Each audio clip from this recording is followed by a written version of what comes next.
Bueno, saludos a todo el mundo. Me llamo Manuel Bermúdez, soy profesor titular de Filosofía de la Universidad de Córdoba y hoy vengo aquí a compartir un rato con todos ustedes para hablar un poco de innovación docente en el ámbito de las humanidades. Ante todo, quiero dar las gracias al equipo de organización de este congreso porque me da la oportunidad de dirigir mi opinión, mi experiencia a un público especializado y sobre todo quizás de emplazar a un futuro no muy lejano a la mejora y a la puesta en común de las problemáticas que suscita este tema tan controvertido de la innovación docente.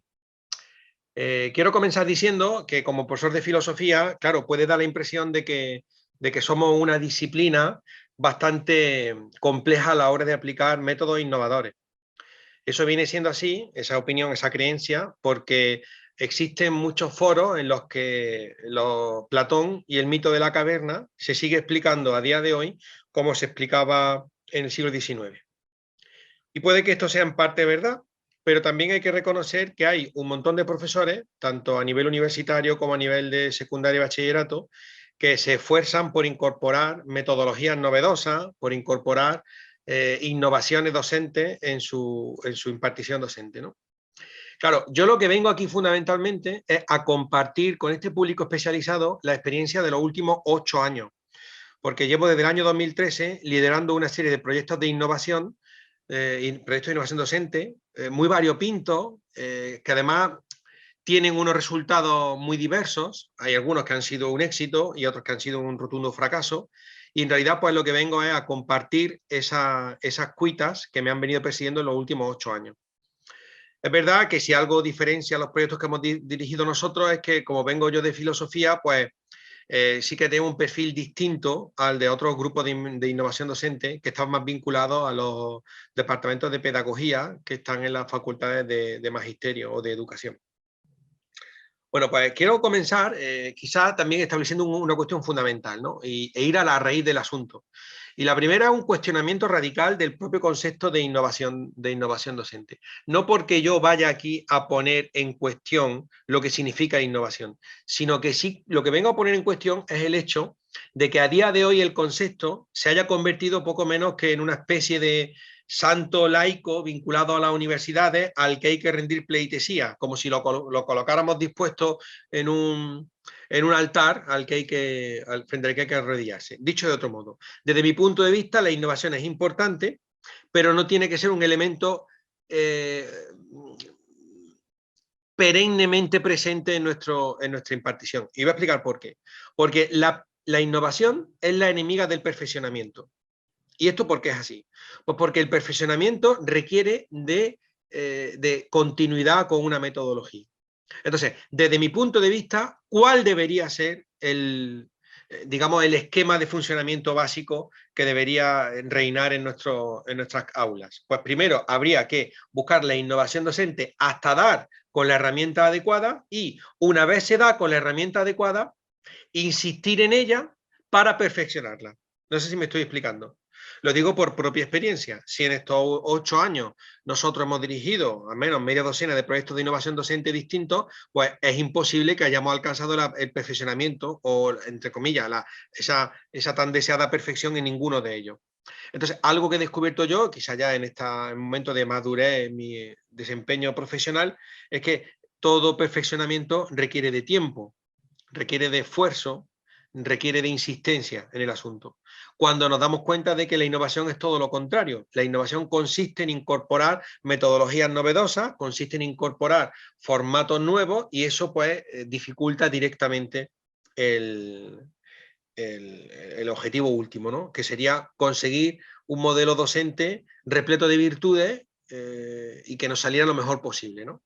Bien, dicho eso, lo que voy a hacer es que voy a acompañar esta presentación oral aquí en vídeo con una presentación de toda la vida, un PowerPoint repleto de links, de vínculos fuera, para que cualquier persona que lo estime oportuno pueda directamente clicar sobre ellos y ver los resultados de esos proyectos a los que voy a hacer mención. O sea, en lugar de estar dando saltos a lo largo de este vídeo para ir poniendo una página web u otra, yo lo que voy a perorar tranquilamente aquí durante aproximadamente 25 o 35 minutos para que todo aquel interesado luego pueda utilizar la presentación en PowerPoint para acudir a los vínculos, a las páginas web oportunas, ¿de acuerdo?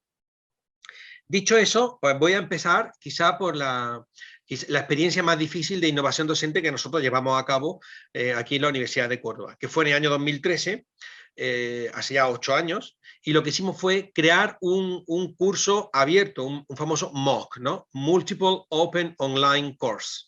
Son cursos online abiertos para mucha gente. Eso es lo que montamos. Montamos un curso sobre una introducción a la filosofía, que fue un auténtico desafío organizativo y un desafío tecnológico. Primero, porque por mis propias limitaciones tuvimos que colaborar con el Departamento de Informática de la Universidad de Córdoba y el resultado fue muy prometedor. Fue el primer curso online organizado en la Universidad de Córdoba. Tuvimos 1.200 alumnos que se matricularon gratuitamente, por eso son abiertos, de todo el mundo. Había alumnos de Sudáfrica, de Australia, de Rusia, de Singapur, de Estados Unidos, de Argentina, de España. O sea, había alumnos de todo el mundo. Y lo paradójico resulta que de esos 1.200 alumnos, 99 concluyeron todas las actividades que había vinculadas a ese curso que pasaré a explicar enseguida. ¿Por qué esto es paradójico? Bueno, pues porque un curso tan modesto dentro de la Universidad de Córdoba, con quizás esos métodos artesanales que empleamos hace 8 años, pues tuvo una tasa de éxito mucho mayor que las que tienen, por ejemplo, cursos como los de Coursera, que es una página web ya bastante aquilatada en cuestión de organización de cursos virtuales, ¿no? Digo esto porque, por ejemplo, Coursera tiene una tasa de conclusión de los cursos de un 0,5%. Y si ustedes comprueban, de los 1.200 alumnos, si 99 lo concluyeron, es muy por encima de ese 0,5%. Bueno, dicho esto, ¿qué les puedo contar? Bueno, les puedo contar que las dificultades que tuvimos en aquel curso online primigenio, que pretendía ser un modelo de innovación docente en su momento, pues tuvo la necesidad de afrontar foros con 1.200 personas. No son muchas, porque hay foros que tienen muchas más, pero claro, un profesor solo no puede gestionar las intervenciones de cientos, de decenas de personas, porque muchos de ellos ponían preguntas, apelaban directamente a cuestiones problemáticas con los vídeos, con los cuestionarios. El formato del curso era muy sencillito, consistía fundamentalmente en un vídeo muy breve, que oscilaba entre los 2 minutos y los 10 minutos. Eran 7 ejes temáticos diversos, cada uno tenía unos pocos vídeos y después de ver los vídeos uno respondía a una serie de test hechos que se autoevaluaban. Eso sí era fácil porque la propia máquina, el propio ordenador, lo autocorregía. ¿Dónde estaba la dificultad? La dificultad estaba en la tarea final. La tarea final era un ensayo muy breve, de menos de 2 páginas, si no recuerdo mal, o sea, 2 páginas o menos. Pero claro, si 99 personas presentan un ensayo, aunque sea de 2 páginas, eso requiere mucho tiempo de evaluación, de lectura, de evaluación, de responder al contexto y sobre todo de presentar una réplica al estudiante, al alumno, que es fundamentalmente lo que requerían. Los estudiantes querían saber la opinión de los profesores, o en este caso del profesor. Eso fue una tarea ingente, que además estaba por encima de mi capacidad, porque el curso lo hicimos completamente de una forma paralela a las responsabilidades docentes, no tenía descarga docente alguna yo, entonces claro, supuso un auténtico desafío. Entonces vimos que hacía falta gente para gestionar los foros, hacía falta también una forma de evaluar cómodamente cuando uno presentaba un modelo de evaluación que no fuera exclusivamente el de los tipo test o los esquemas que se autoevalúan a través de muchísimas herramientas de las que disponíamos en Internet. Ahora hay muchísimas más, 8 años después. Claro, pues todos estos desafíos nos pusieron pues, sobre aviso a lo que venía. Y nos hemos dado cuenta que ahora, a causa de la pandemia tremenda que estalló el año pasado, hace 1 año y medio prácticamente, que nos ha obligado a modificar nuestro formato educativo, nuestro formato universitario, la forma de afrontar las clases, pues claro, nos damos cuenta de que los problemas siguen siendo los mismos, sobre todo cuando uno tiene foros muy numerosos a los que atender. Dicho esto, también quiero pasar pues, a una segunda línea de proyectos que estuvimos liderando años subsiguientes. Por ejemplo, elaboramos a través de un libro titulado Breve Historia de la Filosofía, un librito que escribí en el año 2012, que es fundamentalmente un manual de historia de la filosofía para los alumnos del grado de historia, un manual muy sencillito. Lo que hicimos fue, con unos cuantos alumnos juramentados de la Universidad de Córdoba, de distintas facultades, pues extrajimos los capítulos de ese libro, los transformamos al formato oral, porque evidentemente si va a preparar un podcast no conviene que directamente lea el texto, sino que lo modifique a formato oral, y esos capítulos los convertimos en un proyecto que se llamaba Filosofía Hablada, que es del año también 2013. Pues en Filosofía Hablada fundamentalmente lo que hacíamos era volcar en formato oral grabaciones, podcast, para que estuvieran abiertas a la comunidad, estuviera abierto a todo el mundo. Y de hecho, en la página web sigue abierta, es uco.es/filosofía hablada, como luego podrán ustedes comprobar si usan el vínculo de la presentación en PowerPoint que viene aneja a este vídeo. Claro, ese proyecto es muy sencillito, además está perennemente creciendo. Es verdad que llevamos un par de años, desde el año 2020, principio de 2020, justo antes de la pandemia, que no subimos contenido nuevo, pero es un proyecto formidable. ¿Por qué es un proyecto formidable? Pues entre otras cosas porque, por ejemplo, la ONCE, la Organización Nacional de Ciegos Españoles, nos felicitó en su momento porque estábamos dando un material muy sencillito a la comunidad, a todo el mundo que quisiera descargárselo o escucharlo, que les venía muy bien a los alumnos con dificultades visuales.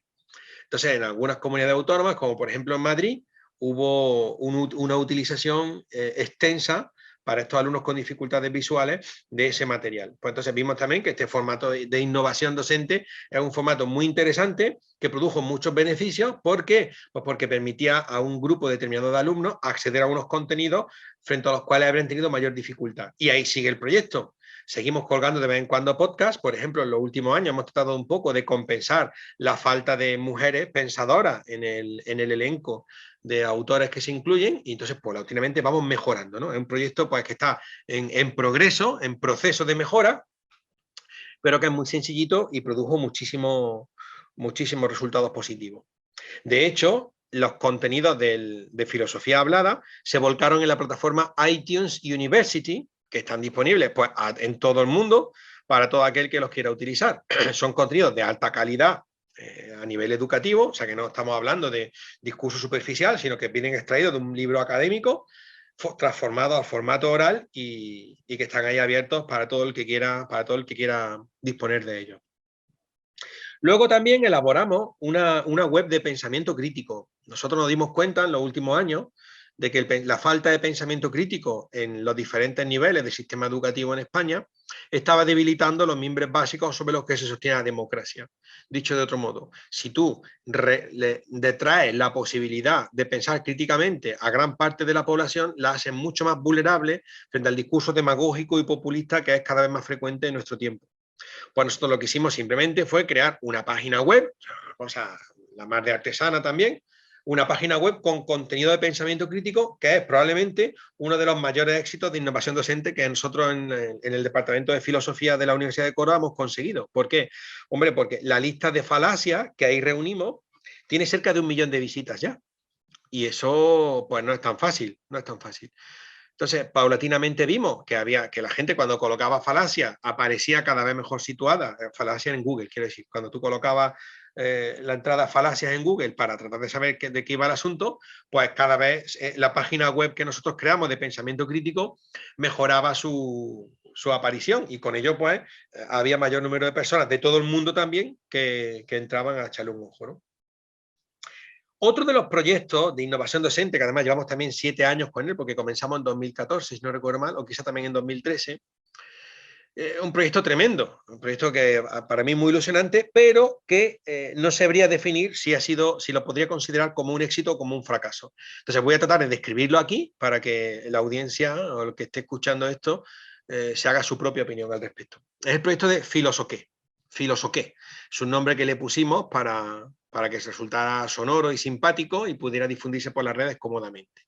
Bueno, pues Filosoqué fundamentalmente consiste en vídeos cortos de divulgación de contenidos filosóficos de lo más variopinto, desde los principios ontológicos hasta qué es la política, pasando por la vida de algunos autores importantes o por, qué sé yo, el análisis filosófico de la pornografía o del suicidio, una reflexión sobre la muerte o sobre el éxito. Son vídeos muy cortos que estaban colgados inicialmente en una página web, filosoque.com, pero claro, cuando nos quedamos sin fondos dejamos de pagar el dominio y entonces ya está abierto a que alguien lo compre.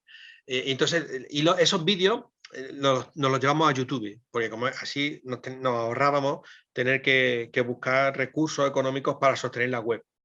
Entonces, si ustedes ponen en YouTube Filosoque, verán que aparece un canal, que aparece, lo hemos puesto ahí también en la lista de páginas web y links y vínculos de esta charla, verán que aparece un montón de vídeos, hay casi 100 vídeos, un segundo. Disculpad, ha habido una pequeña interrupción y ya me incorporo al asunto. Estaba describiendo cómo funcionó el proyecto de Filosoque inicialmente, ¿no? Que hemos dicho que fundamentalmente consistía en una serie de vídeos de temas de lo más variopinto, temas fundamentalmente de corte filosófico, que finalmente aparecen colgados en la página en YouTube, porque así nos evitábamos tener que buscar fondos para financiar la página web filosoque.com. Bueno, pues este fue el gran proyecto que nosotros hemos venido utilizando hasta hace unos cuantos años. Lo que ocurre es que el paso del tiempo, la necesidad de mantener contenido perennemente, eso es agotador, por no hablar de que las obligaciones docentes universitarias a día de hoy se están multiplicando, además de la carga burocrática, y hacen muy difícil el sostenimiento de proyectos de este cariz a largo plazo, ¿no? Claro, ¿por qué cuento esto? Porque por una parte el proyecto era ilusionante, pero por otra, el proyecto era agotador y tenía sus dificultades. Nosotros les voy a contar simplemente cómo fuimos modificando la duración de los vídeos. Los primeros vídeos del proyecto de Filosoque eran vídeos relativamente largos para el mundo de las redes, o sea, duraban entre 6 y 8 minutos, algunos llegaban a los 9 minutos, pero llegó un momento en el que el informático se percató, viendo los datos de las personas que se conectaban a ver los vídeos, la mayor parte de la gente cortaba los vídeos cuando llevaban 2 minutos y 11 segundos. Entonces, cuando el informático nos contó que ese era nuestro horizonte, lo que hicimos fue disminuir la longitud, el tiempo de estos vídeos. Y de durar 5, 6, 7 u 8 minutos, pasamos a los vídeos que duraban 2, 3 minutos. Y luego incluso lo hicimos más breves, como mucho, como de 1 minuto y medio, 2 minutos. Lo llamamos píldoras filosóficas. Claro, eso tenía sus dificultades. ¿Cuáles son las dificultades? Pues claro, conseguir sintetizar contenidos filosóficos realmente complejos en 1 minuto y medio requiere una labor de síntesis muy exigente. Pero claro, por otra parte, cuanto más cortos eran los vídeos, mayor número de personas los veían. Bueno, ahora, claro, ¿dónde está la clave? Ahora que han pasado ya 7 años, 5 años, 6 años de algunos de esos vídeos, pues hay algunos vídeos que tienen 30.000 visitas. Bueno, si lo comparamos con el vídeo, que cómo hacerse el moño con un lápiz tiene 2,5 millones de visitas, nos damos cuenta de que quizás estamos trabajando, ¿no?, en un ambiente no excesivamente favorable para la difusión de este tipo de contenido. Y miren que los contenidos que aparecen en los vídeos de Filosoque están diseñados para ser muy claros, muy divulgativos, y en este proyecto de innovación docente que supuso para que fuera un golpe de aire fresco en la impartición de la asignatura de filosofía. Bueno, ahí sigue, en los vídeos en YouTube. Nosotros ahora quizás, con un poco de suerte y si reunimos un poco de tiempo, recuperemos parte de ese espíritu, porque resulta que se ha creado una pequeña comunidad de gente de Filosoque, pero minúscula, no son ni siquiera unos pocos cientos de personas, sino se ha quedado una pequeña comunidad que está demandando la continuidad de este tipo de vídeos, ¿no? Luego, por ejemplo, otro tipo de proyecto de innovación docente vino vinculada a la web del aula de debate de la Universidad de Córdoba. El único problema es que el aula de debate ha tenido una vida de 9 años. Se creó en 2012 hasta el año 2021, y digo que ha tenido una vida porque precisamente la Universidad de Córdoba acaba de liquidar el aula de debate y entonces, claro, la página web ya no está activa. Pero ahí había una cantidad de información ingente que se puede también considerar como una forma de incorporar métodos innovadores a la hora de difundir mensajes. En este caso no de filosofía, sino de cuestiones vinculadas al debate académico. El debate académico fundamentalmente tiene dos metas, que es fomentar la expresión oral por una parte y el pensamiento crítico por otra. Bueno, pues en esta web aparecían listas de falacias, debates académicos grabados, conferencias, charlas, discusiones, foros de debate. Todo esto aparecía en una página web muy compleja que lamentablemente ahora pues ya no existe. Veremos a ver cómo recuperamos ese material, porque es una pena que se quede en el aire. Había incluso ejercicios de pensamiento crítico muy sencillitos que podrían servir de utilidad para alumnos de todo nivel, desde niveles, si me apuran, de primeros cursos de enseñanza secundaria hasta altos niveles universitarios, ¿no? Ese material habrá que recuperarlo, porque de lo contrario estaríamos perdiendo una cantidad ingente de trabajo que nosotros desarrollamos en el proyecto del aula de debate. Y ahora, pues claro, les quiero contar un poco la experiencia personal de por qué inicié yo todo este tipo de aventuras, ¿no?, en el ámbito educativo. Y es porque durante varios años estuve desarrollando estancias de investigación en la Universidad de Edimburgo, en Escocia. Y claro, tuve la suerte de coincidir en un momento clave, que fue en el año 2011-2012, cuando el Departamento de Filosofía de la Universidad de Edimburgo había firmado el acuerdo con Coursera, la página web esta de cursos online, y diseñaron dos cursos, uno de introducción a la filosofía y otro de pensamiento crítico. Entonces yo pude ver cómo funcionaba directamente el asunto y claro, me atrajo mucho la atención y lo quiero compartir aquí con el auditorio a ver qué opinan, ¿no? Porque inevitablemente da la impresión de que la presencia de estos cursos es cada vez más firme en el panorama universitario y formativo en nuestro país. Pero claro, esto no podemos permitir que ocurra de una manera descontrolada, porque correríamos el riesgo de que la calidad de estos cursos pues se perdiera, o de que incluso fueran contenidos muy superficiales y casi pedestres, ¿no? Entonces hay una serie de desafíos que ya pudimos nosotros ver en el año 2012 y que siguen presentes a día de hoy y que quiero discutirlos con el auditorio, a ver qué les parece, ¿no? La primera cuestión es si en un curso online, por ejemplo, si este año tan tremendo que hemos pasado en plena pandemia, si se puede enseñar todo. ¿Se puede enseñar todo? ¿Hay algunos contenidos de las distintas clases que puede impartir un profesor de humanidades, historia, literatura, geografía, filosofía, lengua? ¿Hay alguno de esos contenidos que no se pueda transmitir virtualmente? Desde mi punto de vista, y aquí es una de las claves, la principal deficiencia del formato virtual, de estas relaciones a través de videoconferencia que se han establecido durante la pandemia, es que falta un elemento clave en lo que supone la educación, que es el contacto personal entre el alumno y el profesor. Ese contacto personal es fundamental en el desarrollo, desde mi punto de vista, psicológico, intelectual, incluso emocional de los estudiantes, incluso también de los profesores. Y eso es lo que se ha perdido, ¿no? La frialdad de las redes ha hecho que nosotros no nos demos cuenta, pero que está ahí, ¿no?, que se pierde un contacto, un elemento muy importante a la hora de vertebrar lo que significa el modelo educativo de un país, ¿no? Entonces la pregunta sería, ¿se puede enseñar todo a través de la virtualidad? ¿Se puede enseñar todo a través de un curso online? Pero es que no solo queda ahí la cosa. El problema de estos cursos online, desde mi punto de vista también, es que gran parte o la mayor parte del peso de la formación recae en el estudiante. Las dificultades de conexión con el profesor son obvias. Evidentemente tú le puedes escribir un WhatsApp, un correo electrónico o un mensaje en un foro, pero como el cara a cara no hay nada y eso se pierde completamente. Claro, también hay una serie de virtudes, que eso lo vimos nosotros con Filosoqué, porque el proyecto de Filosoqué, los vídeos cortos de divulgación de contenido filosófico, pues nuestro presupuesto era de 0 euros. Lo hicimos, se puede ver, porque algunos de los vídeos son muy artesanales, están grabados con un móvil, sin micrófono, entonces hay graves problemas en cuanto a la calidad de los vídeos, eso sí.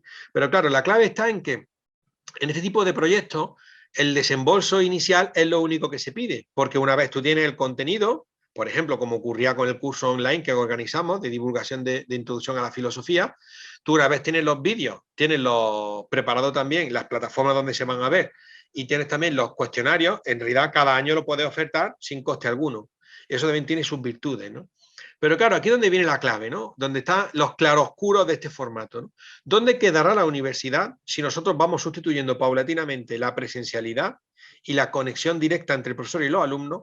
¿Dónde quedará la universidad si los cursos online y la perenne innovación de este tipo de contenido la va sustituyendo paulatinamente.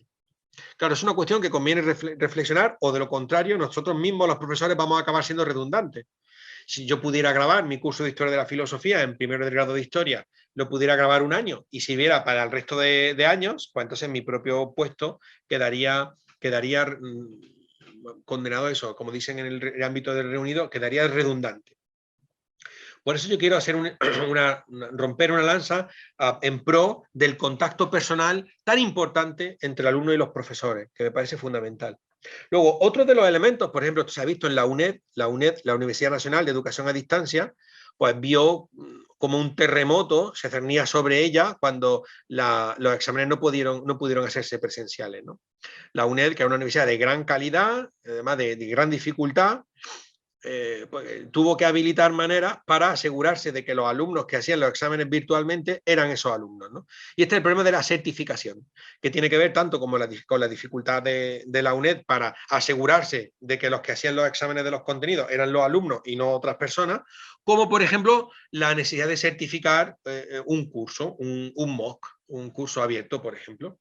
Es aquí donde muchas universidades, entre ellas también algunas españolas, están viendo una gallina de los huevos de oro, que eso habría que verlo también con ciertas precauciones. Dicho con otras palabras, si hay cursos online que son gratuitos y en abierto, eso no hay ningún problema. El problema surge cuando te piden, los propios alumnos piden algún certificado que acredite ese curso. Claro, por estos certificados hay que pagar, y es aquí donde va a estar el caballo de batalla. Claro, lo que hace Coursera es que es verdad que cobra por emitir estos certificados, y al mismo tiempo, para poder emitir estos certificados, pues utiliza una serie de elementos de software para asegurarse de que las personas que hacen el examen son aquellas que reciben el certificado. Bueno, esto es otra de las cuestiones que se plantea aquí sobre la mesa, que convendría que el auditorio reflexionara sobre ella, porque en estos momentos de perenne innovación en los que estamos viviendo, hay que ver también qué camino y qué derroteros tomamos, o de lo contrario corremos el riesgo de perder el control, ¿no? Claro, otra de las cuestiones que me suscita esta situación, ¿se podría crear un grado universitario basado exclusivamente en cursos online? Bueno, pues hemos visto que sí, ya hay universidades que son completamente virtuales. Está la BIU, la famosa BIU, o la UNIR, no requieren la presencialidad de sus alumnos. La propia UNED ha tenido que buscar herramientas para suplir la carencia, la dificultad de la presencialidad en sus exámenes, ¿no? Claro, habría que ver también si esto es lo que queremos y si tenemos que habilitar las herramientas adecuadas para poder controlar que las personas que van a percibir el grado o el título son las que hacen las pruebas, los exámenes, las que realmente adquieren el contenido, ¿no? Sería la autenticidad. Este sería el problema de la autenticidad.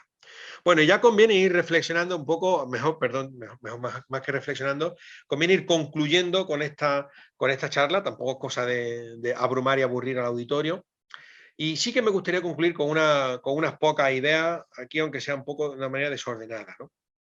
Y es que, por una parte, mi evaluación de estos años de experiencia docente en el ámbito de las humanidades es positiva.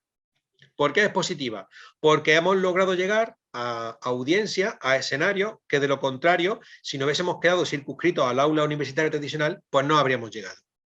Por otra parte, la cantidad de trabajo que ha habido que desarrollar para poder poner en marcha este tipo de proyectos, pues ha sido enorme, ingente. Y ello ha redundado pues, en un perjuicio, por ejemplo, del resultado de investigación, porque claro, si no puedes tener tiempo para todo, para la gestión, para la innovación, para la investigación, o por lo menos yo no he podido. Y además tener una familia, ¿de acuerdo? Entonces, hay una cuestión ahí que conviene también evaluar, ¿no? La cantidad de trabajo que hay detrás de todo este tipo de proyectos de innovación docente. Luego también esa batalla que pusimos el dedo en la llaga nada más comenzar, ¿no? Hay una batalla abierta entre el perfeccionamiento y la innovación, y hasta que no resolvamos eso, no vamos a poder pasar página. Y esa batalla yo creo que se resuelve en parte con el formato que hemos propuesto aquí, ¿no? Se innova hasta encontrar con la herramienta adecuada, y cuando se da con la herramienta adecuada, se la trata de perfeccionar trabajando sobre ella, ¿no? Entonces, en conclusión, pues a pesar del trabajo ímprobo que estos proyectos de innovación tan variopintos me han exigido, yo estoy moderadamente satisfecho. Es verdad que ahora, por ejemplo, la página web del aula de debate, que había cientos de horas de trabajo, pues ya no existe, habrá que recuperarla. Que los vídeos de filosofía los detuvimos y que quizá convendría recuperarlos también, porque hay temáticas muy actuales que requieren la atención filosófica, pero claro, ya hay unas dificultades técnicas de tiempo y de trabajo que también habría que solventar. O sea que yo creo en estos proyectos, si no, no los habría estado llevando a cabo tantos años, pero me gustaría que hubiera un poco más de apoyo y de simplificación por parte de las autoridades universitarias a la hora de afrontar, por ejemplo, sin ir más lejos, la carga burocrática que va vinculada a cualquier tipo de estos formatos innovadores. Y dicho esto, pues simplemente quiero concluir pues eso, con la idea fundamental, ¿no? De que desde mi punto de vista nos ha tocado vivir una época comprometida, una época bastante compleja. El cambio que está suponiendo en todas las estructuras educativas el advenimiento de la pandemia, pues está obligando a todos los miembros del sistema educativo, profesores, alumnos, incluso las familias, a un cambio radical de formatos, pero podemos hacer nuestra, ¿no?, la famosa tradición china que dice que en toda crisis hay una oportunidad. Bueno, pues quizás justamente nos ha tocado vivir este momento crítico para aprovechar la oportunidad de vincular nuestra mejora educativa a esta innovación y el subsiguiente perfeccionamiento. Sin más, les doy las gracias por haber visto este vídeo hasta el final y les mando un saludo.